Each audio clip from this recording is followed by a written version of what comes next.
Welcome, very warm welcome. Thank you for joining me at the How to Build a Profitable Coaching Business.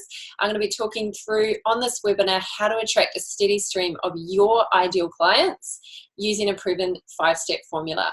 So what I want to just make sure before we kick off into the content is that you're really comfortable, you're really relaxed, and you're not distracted.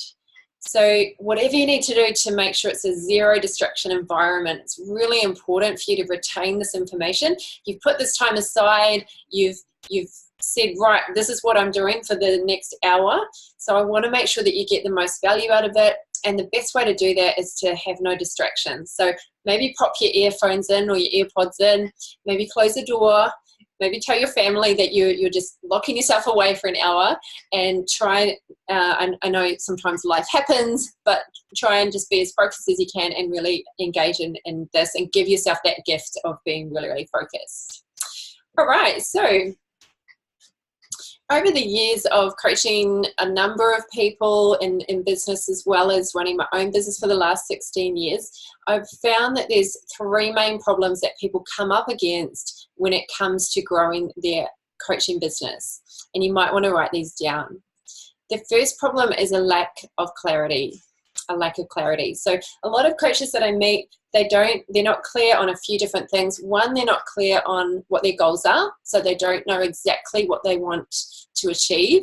If I say to them, what's your dream? They don't always know what their dream is, or they can't articulate it really clearly. So they don't know their goals. They don't have quarterly goals written out. So they're not really clear on what path to take. They're not sure what coaching course to do. They're not sure what to do once they've got their certification, how to actually get clients. They're not sure how to market, where to market. And the biggest thing I see is they don't know who they actually want to work with and what the specific problems are that they want to solve. The next problem that I see is a lack of confidence. So this shows up in the form of imposter syndrome. It shows up in the form of procrastinating, so waiting for the right time, maybe spending a lot of time behind your laptop developing things without actually getting out there and selling because of maybe fear of rejection or fear of people saying no or looking stupid or worthiness issues. So that's often comes up, like, who am I to charge for helping people? Who am I to charge for my gifts, for my natural genius? This comes easy to me. So this is a real problem that I see with a lot of coaches. And the third one is a lack of structure. So things are kind of all over the place. There's not clear systems in place. There's not a solid back end.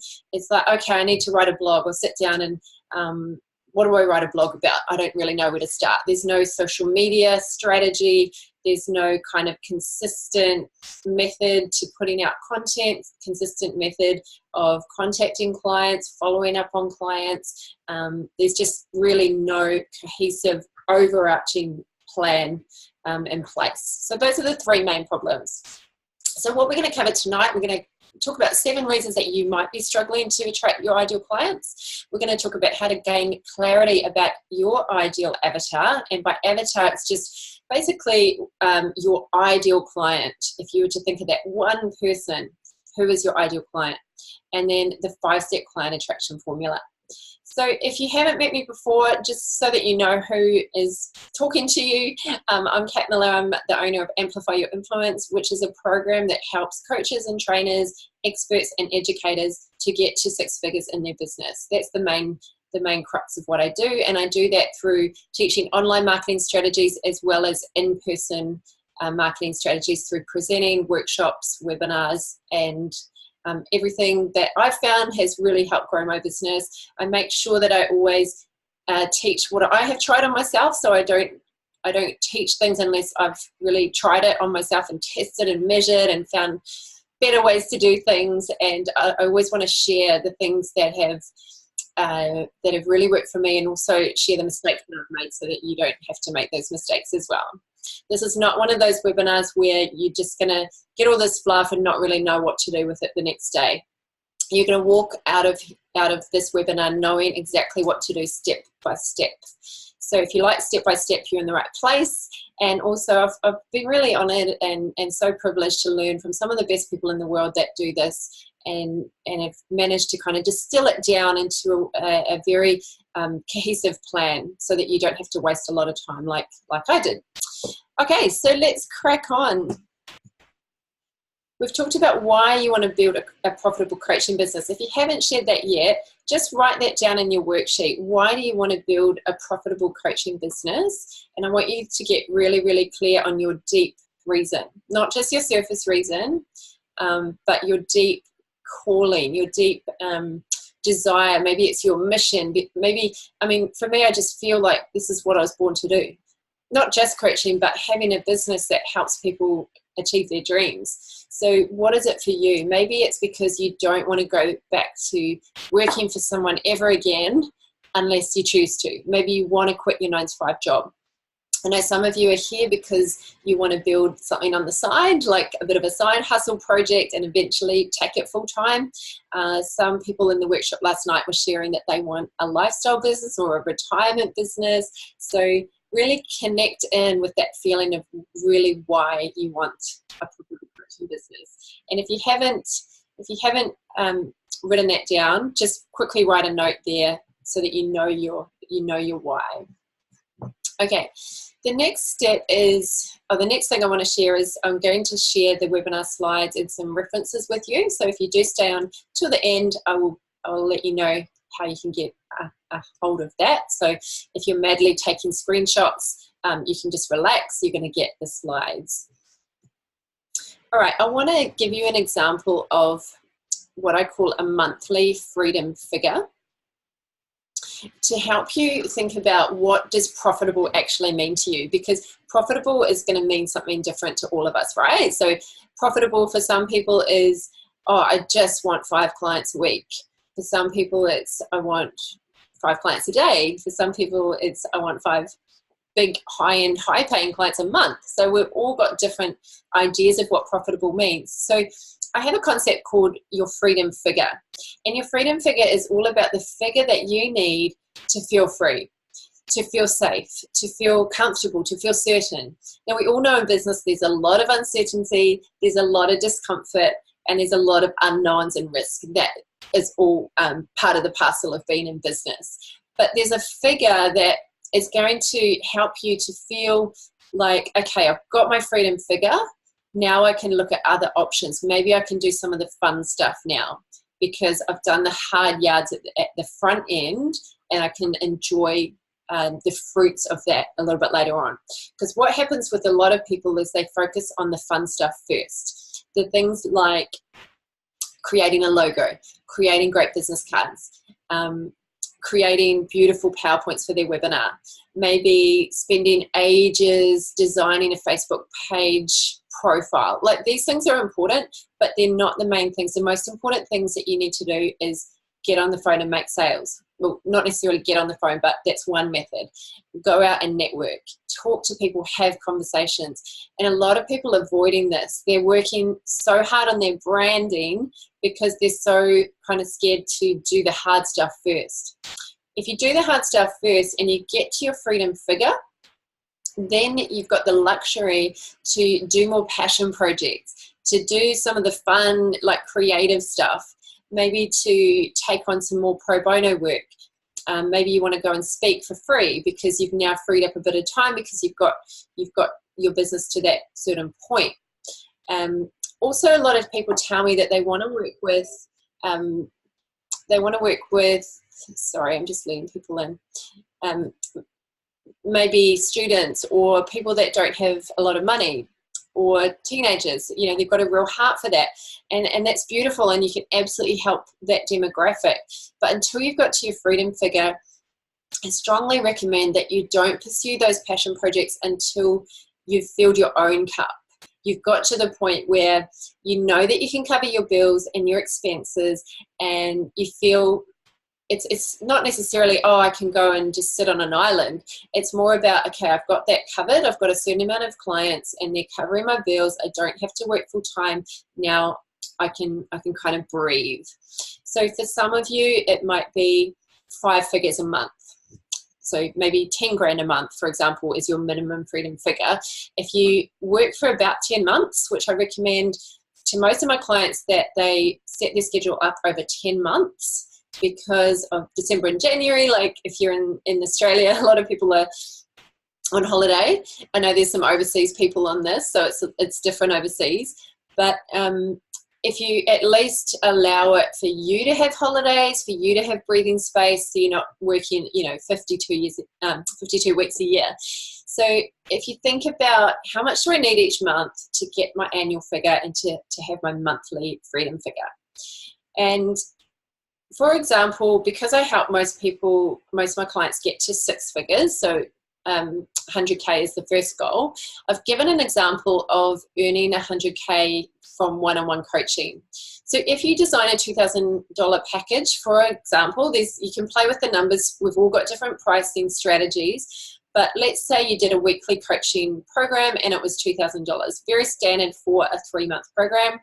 You would only need 5 conversions a month, 5 people a month. In Sydney, it's really easy to find 5 people a month. In Australia, in the world, with coaching, you don't have to be locked into a certain location. So if you think that there's no clients out there, there absolutely are 5 clients out there. All of you could find 5 clients a month, absolutely. And 2,000, you might think, oh, that's too much. I need to start a lot lower. You can start lower and build your way up, but you would just need, for example, if you go for more like a 997 package, remember you want your numbers to end in 7. Apparently it converts a lot higher. I'm not sure why. But let's say you did a 997 package, then you'd need 10 people per month. Or you would do, maybe you'd change the time frame. So that's one example of how to earn 100K. The next example is group coaching. So group coaching, if you had 10 people in a group, which makes it nice and intimate, you can teach them something, like you can teach your ideal clients something that they would really need to know. So a problem that you've solved, you've taken them from disorganized to organized. So let's say you're a health coach, you create a program where you're taking someone from disorganized around their health to being organized around their health. If you're a relationship coach, you're taking someone from a disorganized relationship where there's no kind of plan in place for how to build their marriage or whatever it is, and you're bringing order and organization to that relationship, then that you can package that up and you can teach a group of people the same thing. Group coaching is an amazing way to free up your time, to leverage your time, and you also get the power of the community. So if you did that 5 times a year, which is very doable over a 10-month period, then there's your 100K. Now, most people will do a combination of one-on-one and group coaching. And depending where you're at in the journey, I do recommend for most of you that you start with one-on-one. And then when you've got a little bit more comfortable with one-on-one and you've been through quite a lot of one-on-one sessions, then you can upgrade to the group coaching. But some of you've been around for a while, that might be your next step. So I'm just going to grab my notes 1 second. So I want you to write down your monthly freedom figure. What would it be that would just give you that sigh of relief? What's your monthly freedom figure? Okay, now I'm going to move on to what results do you want in the next 3 months? So if you have a think about what's possible for you, so let's say you've decided your monthly freedom figure of what you want to get, for example, by the end of the year, and then we want to chunk it backwards into your quarterly goals. So what would you like to achieve in 3 months? What feels doable? I haven't actually put that on the worksheet, but if you just write next to it, what results do you want in the next 3 months? Some of you put this on the survey, so you set a certain amount of clients. Some of you want to run a workshop or a webinar in the next 3 months. So it's really good to have numbers that you're aiming for, because otherwise, if you don't have numbers and goals and deadlines, time just goes on and on and on, and suddenly you're like, what have I even done this year? All right, I'm going to go straight into the 7 reasons that you may be struggling to get new clients. The first one is not enough focus on DPA, dollar producing activities. And this is so common. We all do it. I'm sure that you've done it before. I've definitely done this before, where I've found myself spending ages on a blog post, and really way too long. I should have just got it out there, but I was stuck in this perfectionism. And often perfectionism is really just code for procrastination. So this is really, really common, which is why I've put it number one. You spend a lot of time that doesn't directly give you a client or give you money. So a lot of people will avoid making sales calls, going out and networking, doing the very things, running a workshop, running a webinar. These are the things that directly are going to bring in clients, as opposed to all the branding or the fluff. The second one is no clear goals with deadlines. I often share in my workshops, the only reason I produce so much content all the time is because I book venues and I pay a deposit on them. And I'll produce so much content because people are relying on me. So once you put a date in the calendar, once you book a webinar and you advertise it, you're probably not likely to let people down.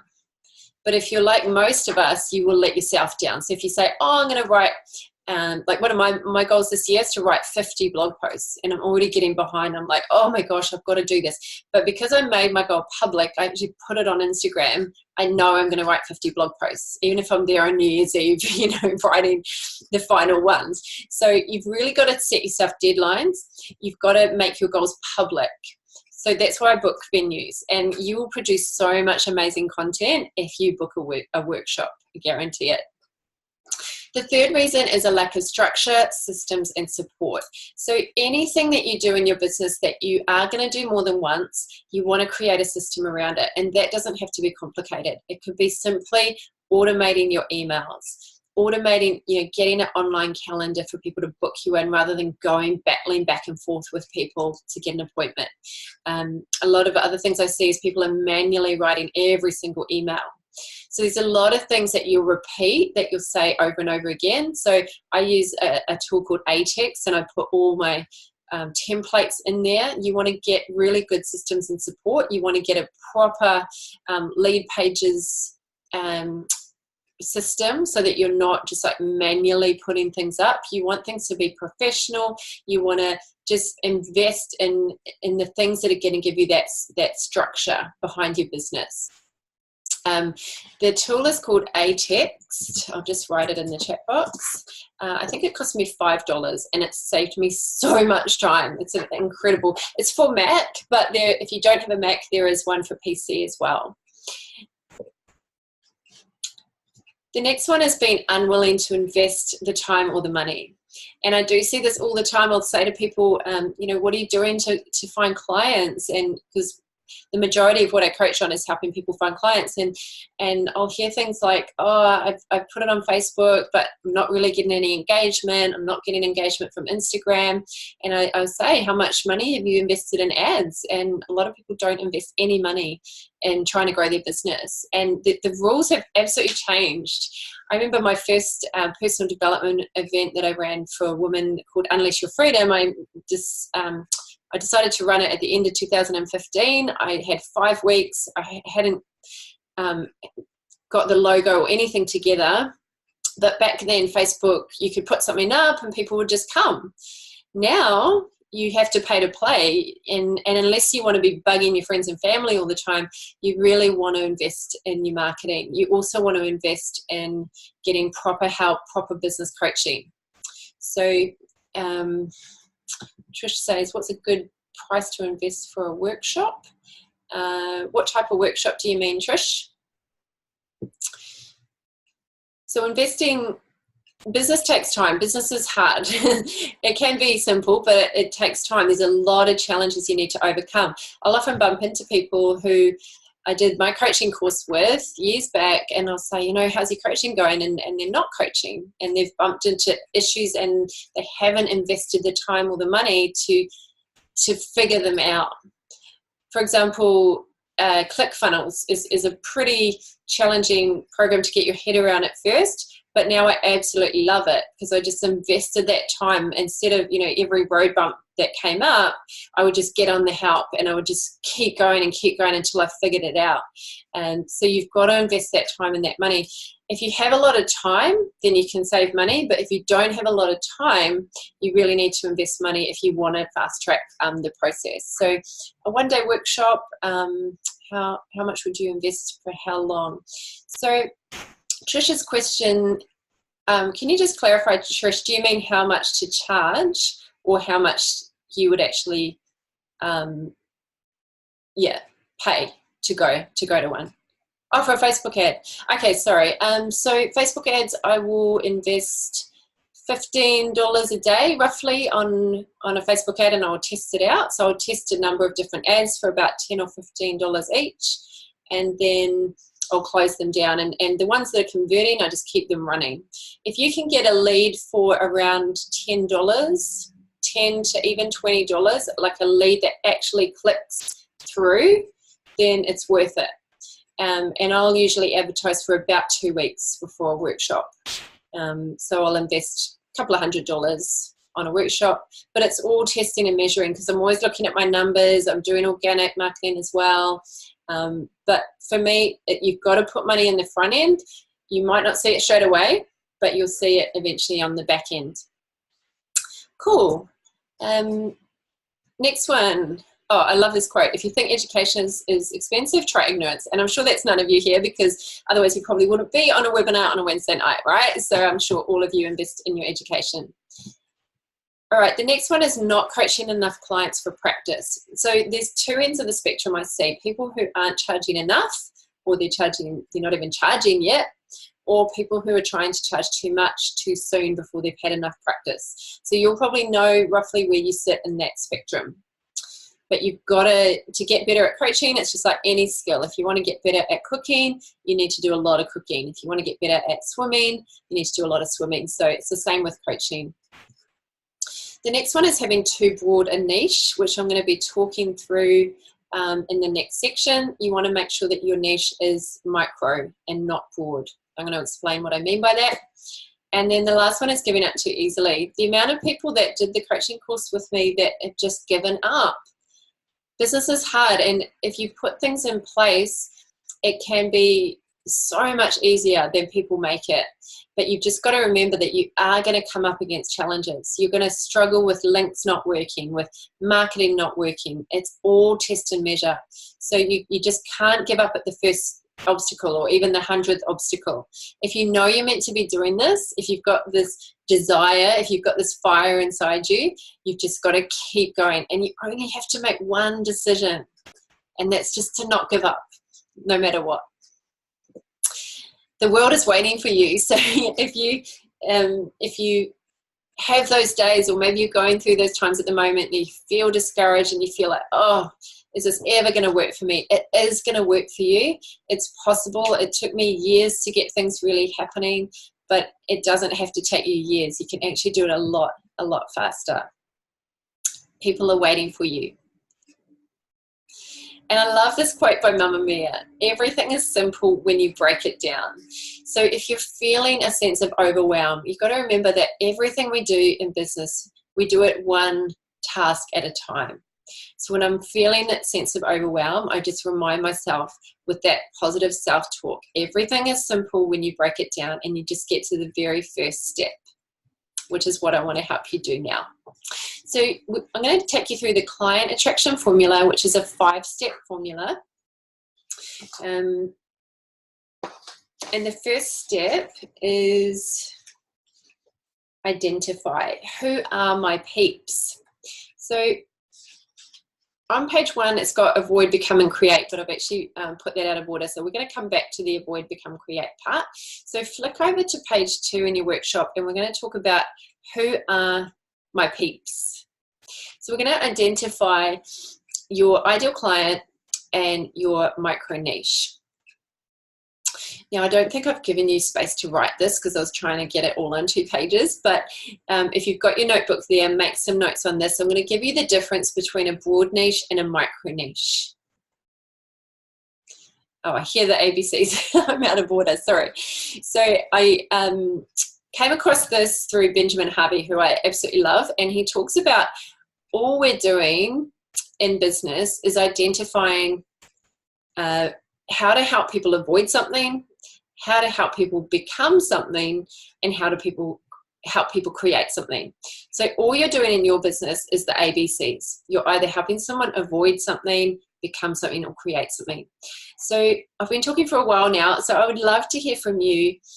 If you could just pop in the chat box, what would you like to help people avoid? What would you like to help people avoid? If you could just pop that in the text, in the chat box. And this is down the bottom of page 1, so I've flicked you around all over the place, I'm sorry. So David wants to help people overcome overwhelm. I love that, David. That is so needed. It's something that pops up a lot in the coaching conversations that I have with people. What else would you like to help people avoid? Alison says negativity. Beautiful. Liz says fear and shame. Marie says overcoming negative self-talk. These are so good. And how needed are these things in the world at the moment? Future arguments between parents. How powerful is that? So you're really helping families stop making the same mistakes over and over again, learn the lesson sooner. What an awesome thing to help people avoid. How cool is that? That is helping so many people avoid heartache and depression and anxiety, all these things, but you've got really specific. I love that. Okay, if you could pop in the chat box, what would you like to help people become? Maybe you want to help them become thinner, become clear on the purpose of parenting, Trish says. I love that. David says empowered. Awesome. What else would you like to help people become?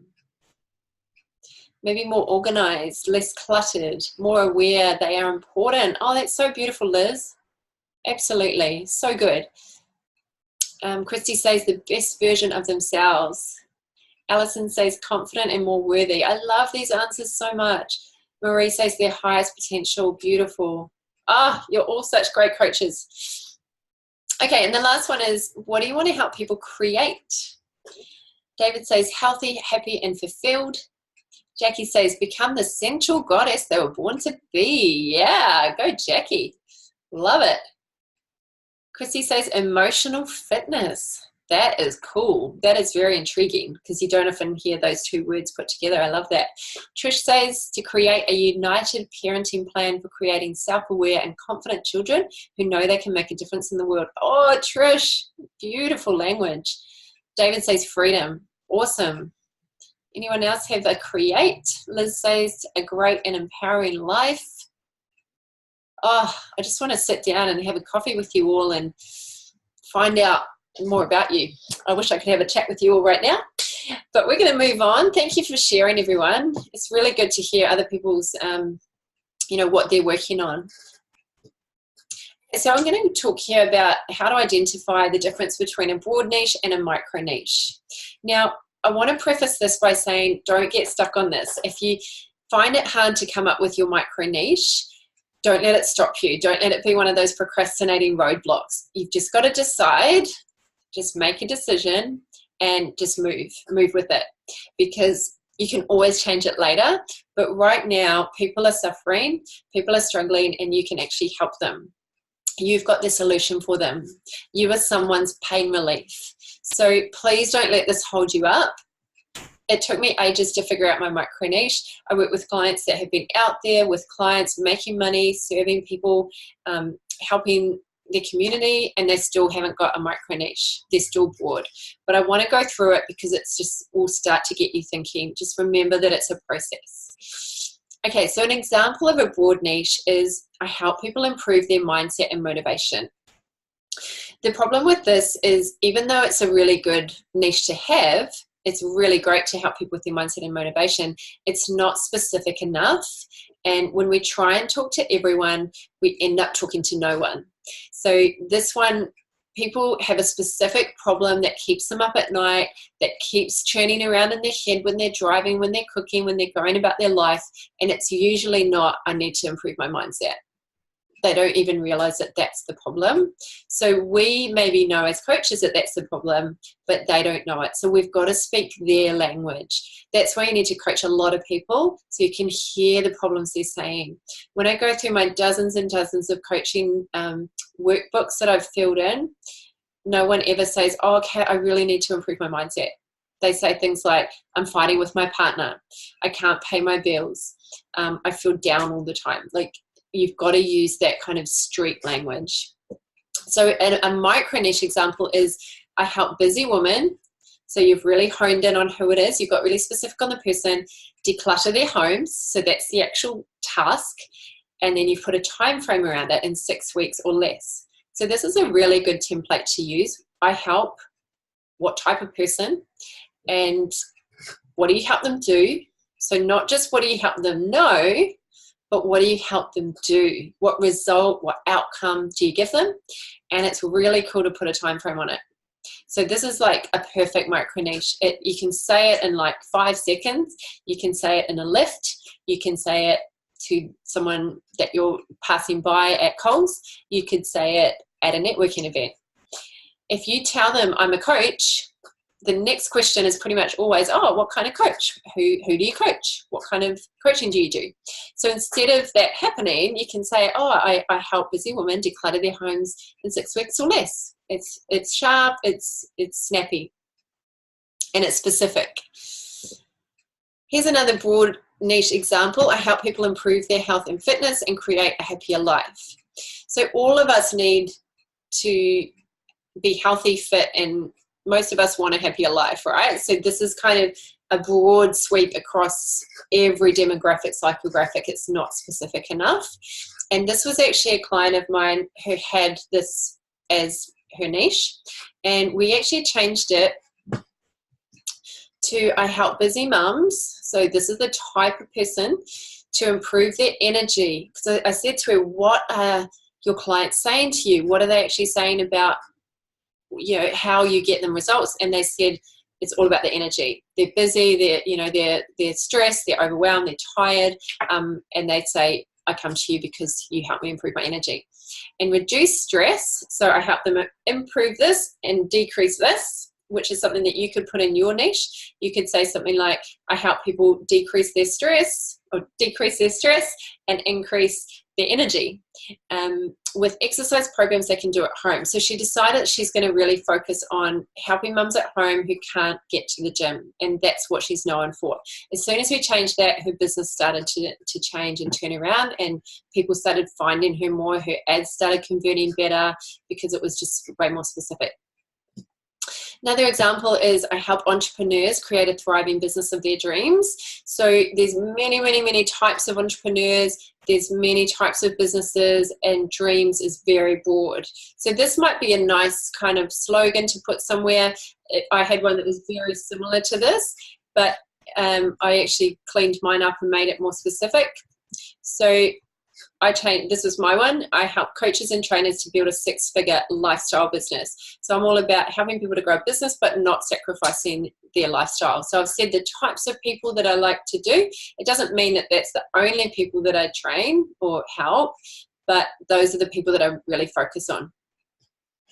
And it's got a monetary figure there as well. So does anyone feel comfortable sharing their attempt at a micro niche?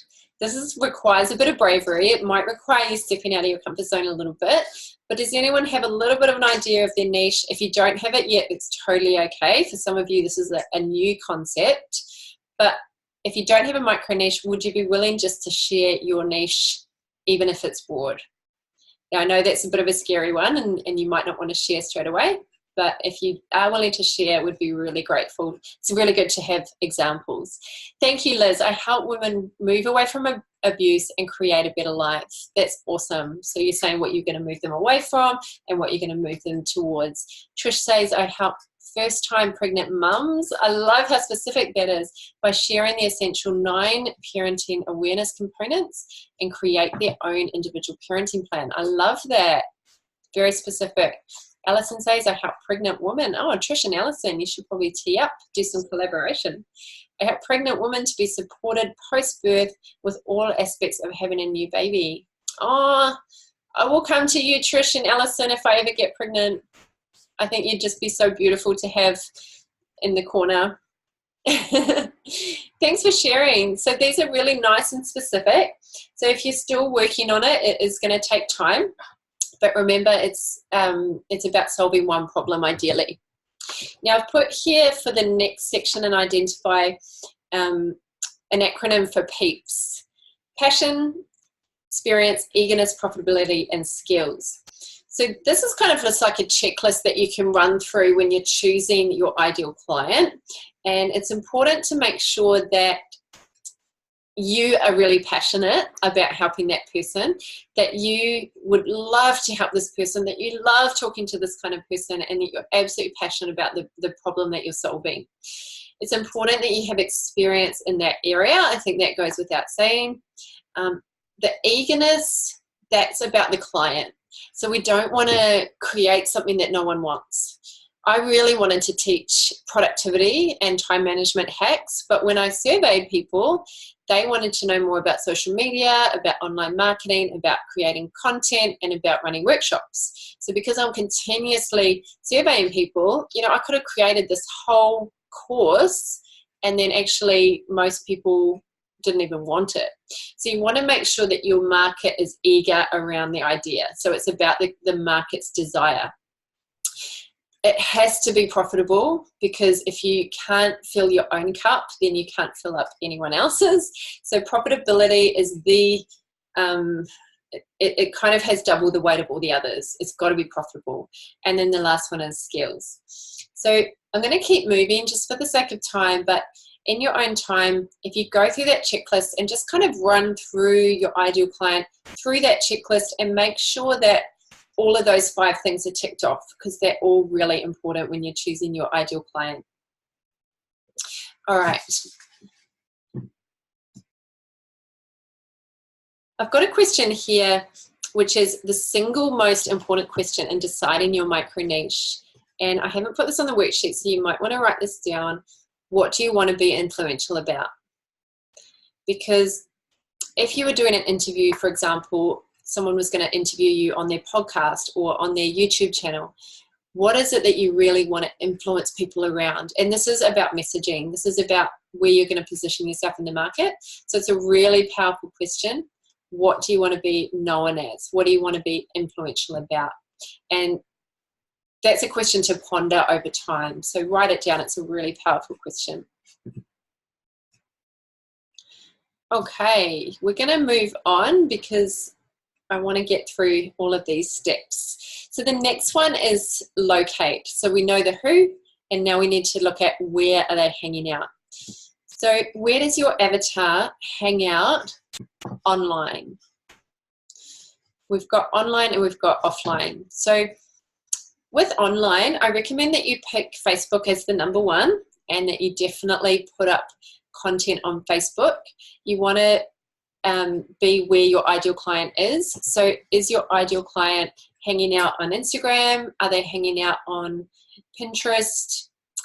I don't know if many people hang out on Skype or Google Plus. That's not even in existence anymore. So I'd say your top ones are Facebook, and then either Instagram, LinkedIn, or YouTube as your second one. If you are going to be doing videos, you want to host them. You can host them on Vimeo, or you can host them on YouTube. YouTube obviously is the one that most people search. It's the second biggest search engine in the world, second to Google. So you can host them up on YouTube, and then you can take the embed code from YouTube and put that on your website. And what that's going to do is going to build your organic SEO, which is your search engine optimization.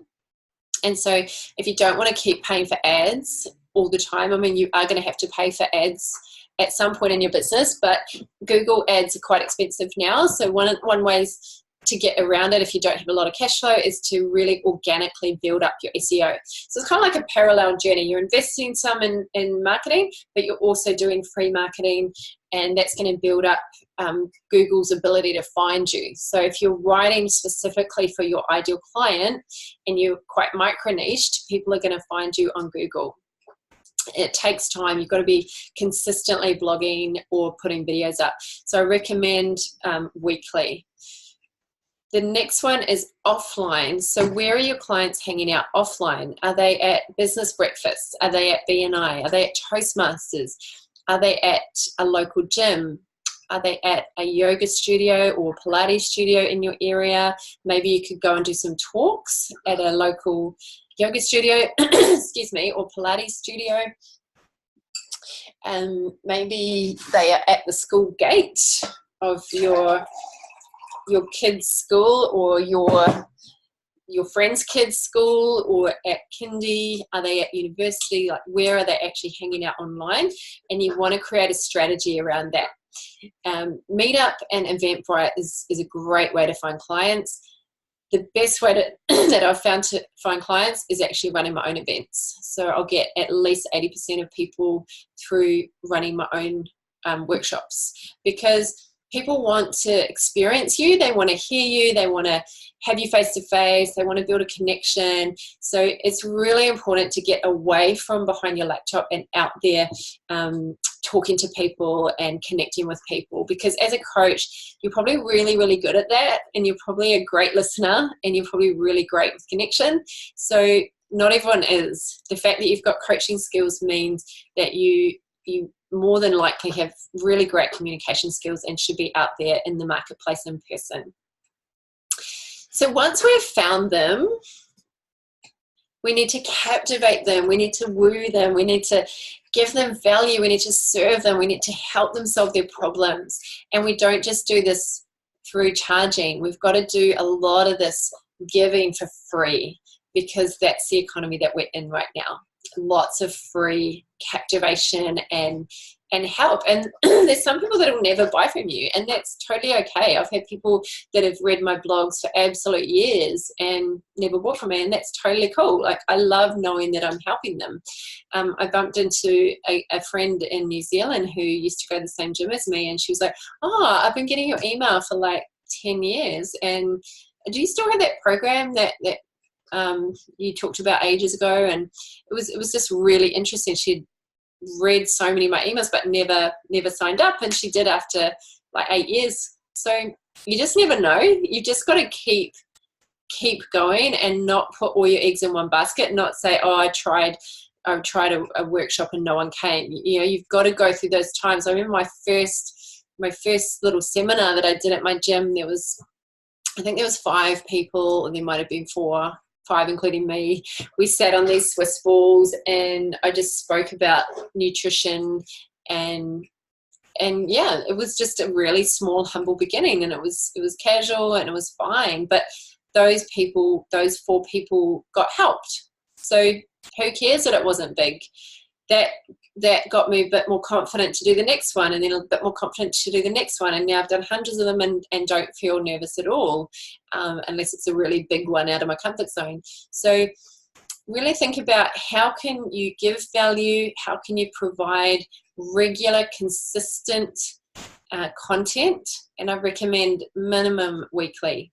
Ideally, you want to post something every day. It's not going to be like a big, long, well thought out daily post, but you want to keep top of mind daily.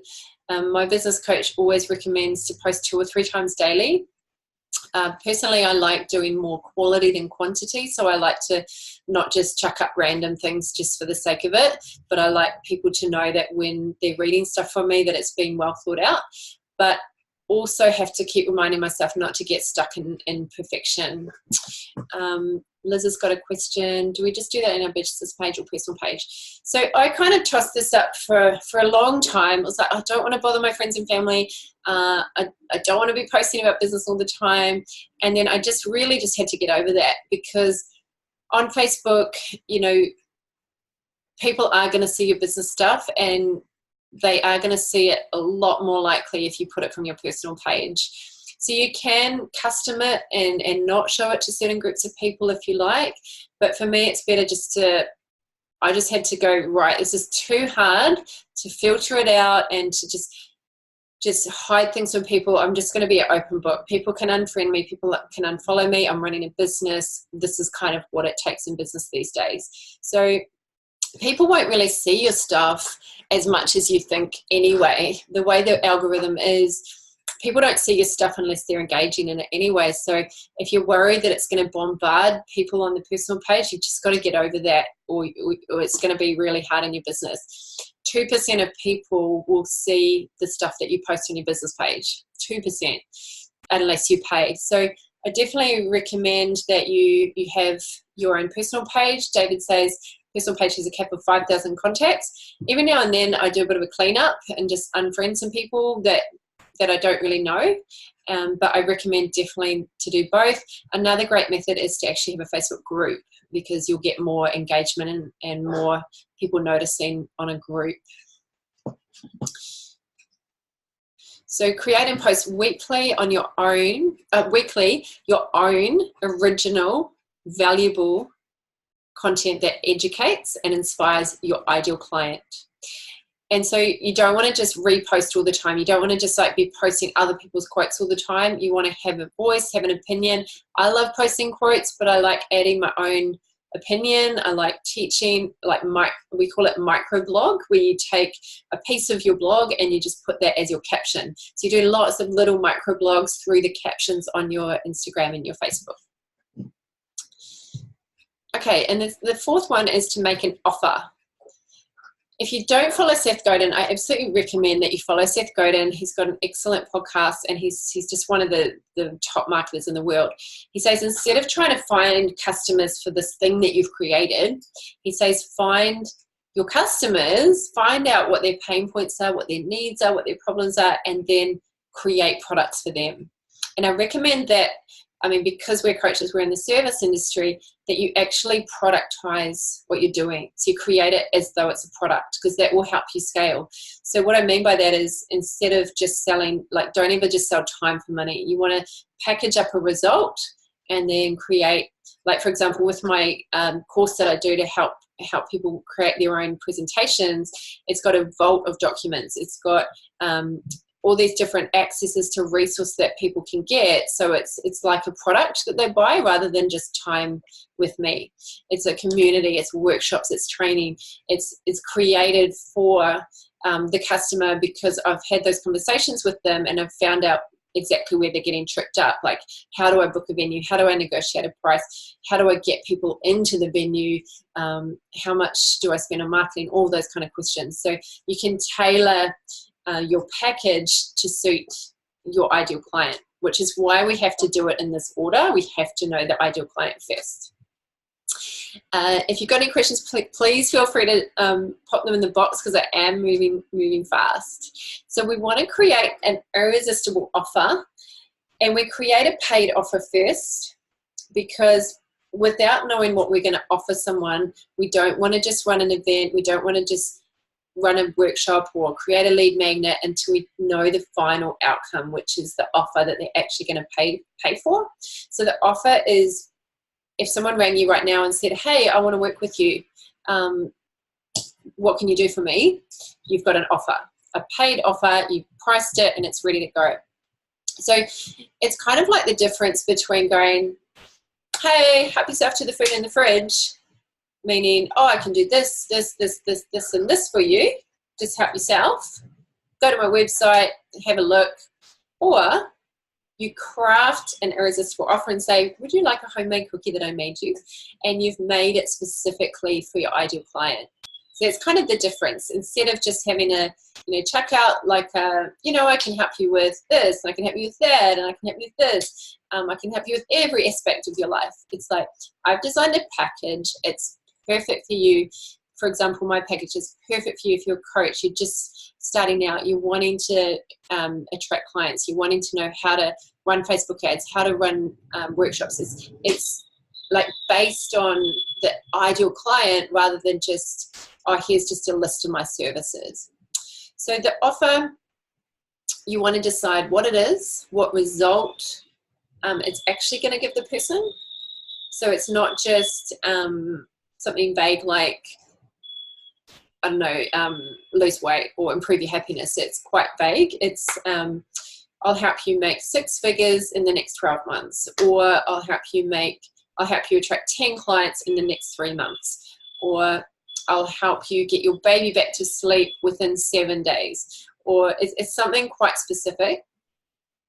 You want to decide the when. So are you going to do it over a 6-month period, 12 months, 3 months? How are you going to deliver it over like what period of time, and when are you going to do it? Are you going to do it weekly? Are you going to do it as like a 3-day retreat? I recommend that you start off with like fortnightly or weekly. Monthly is too long, but to have those regular check-ins with people and sell it as a package, not as like a one-off coaching session. Where? So you're going to do it online, or you're going to do it in person, and how. So you figure out how are you going to actually deliver this result to them. And then the last one is to invite them. And so we wouldn't go straight from captivating them into the offer. We create it first, but then once we've created it, we don't advertise it. We actually create something free, which goes in between the captivate and the offer part. So I hope this is making sense. So we create the offer, but we don't advertise it. We invite them to something free, and that becomes a funnel that leads them into the offer. So the invitation is always a freebie. It's always got to be free.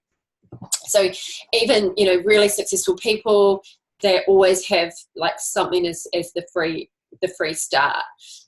So it's called a lead magnet. I'm sure you've all heard of it, where it's an exchange for someone's email address. I'm sure you're all in funnels because you've downloaded something. So it's something free, something valuable, something that's easily consumable and simple. So what is working really well right now for coaches is a cheat sheet or a checklist or a guide. So a guide is just like a little bit of a longer version. So you're teaching someone how to do something. And in your guide, you're kind of teaching them what they need to do, but you're not necessarily like giving them all the ways of how to do it. So they don't go, oh, I don't need coaching, I'm absolutely fine, you know, I've got your guide, that's fine.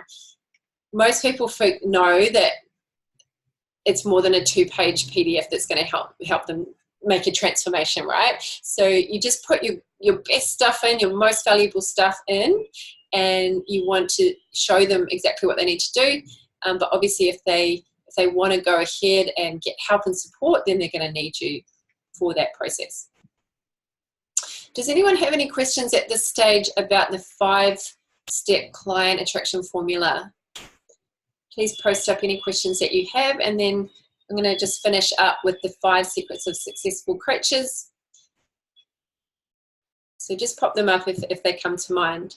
So the final part of this webinar, just take a nice deep breath in and relax. So final part is the 5 secrets. They're not really secrets. We call them secrets, but they're kind of traits, they're kind of things that successful people do. So I'm going to go through them, and then I'll open up a Q&A at the end. So the first trait that all successful coaches have is courage. A lot of people think they need clarity when they actually need courage. So they're waiting for clarity, they're waiting for things to all be figured out and all be perfect, when actually they need to just have courage and just act. Building a profitable coaching business takes courage, it takes bravery, but the rewards are really, really worth it. They're so worth it. And if you know that you're meant to be doing this, you've got to have that one decision of I'm just not going to give up. Everything is workoutable, everything is overcomeable. The second one is clarity. So again, you don't want to wait till you're crystal clear, because you never will be. Clarity comes when you're moving. Clarity comes when you're taking action.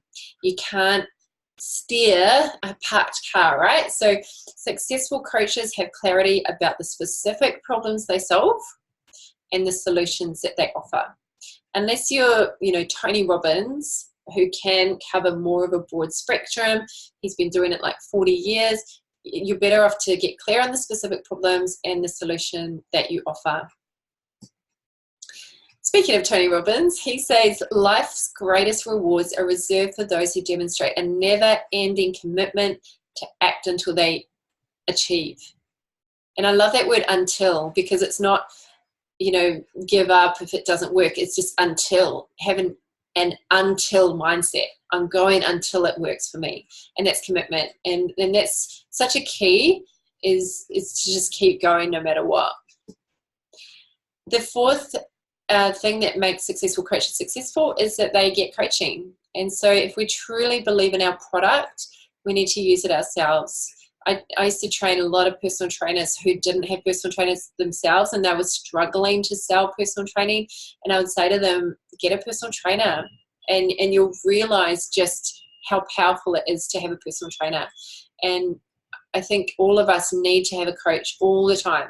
Like, even if you don't see them, you know, every single week, but you've got a coach, you've got someone checking in, because otherwise it's only you. You're only answerable to you, and you'll never really achieve your fullest potential without a coach. And number 5 is community. My belief is that business really is too hard to do alone. I used to try and do it alone for years. I was too stubborn to ask for help. But we really need a supportive community. It's way more fun in community. We can bounce ideas off each other. We can share. And instead of, you know, getting stuck and giving up, we can quickly help each other solve the problem. So community is such a powerful thing to have as a coach. So my final words that I want to leave you with is that you are someone's pain relief. Someone right now needs you. Someone right now is struggling. Someone right now is suffering, and you actually have the solution. And you can literally pick up your phone and do a Facebook Live. You can even do it straight after this webinar. Hey, I was just on this webinar and I learned this one tip that really helped me. Maybe it'll help you.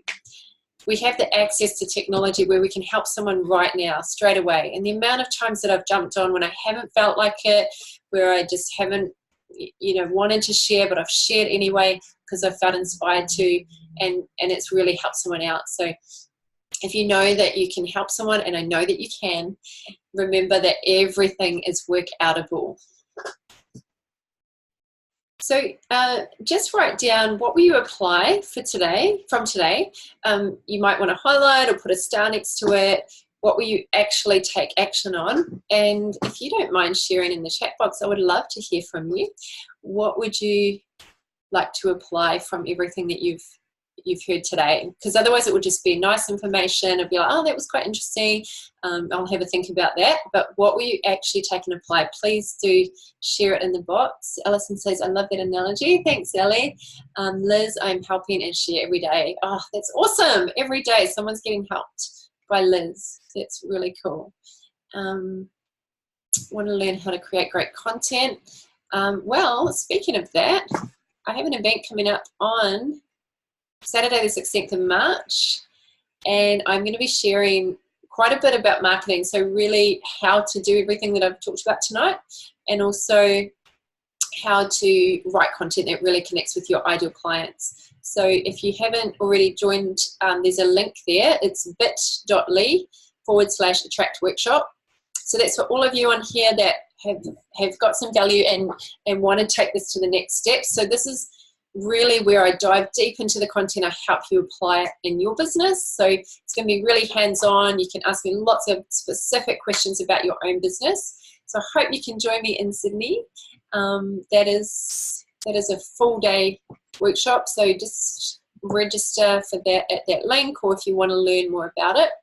If you can't make it on Saturday the 16th, I'm also doing a one-on-one client attraction session, which is a 45-minute session. It's only for you guys that are on this webinar now. I am pretty booked up before the 16th because I'm doing lots of preparation for it.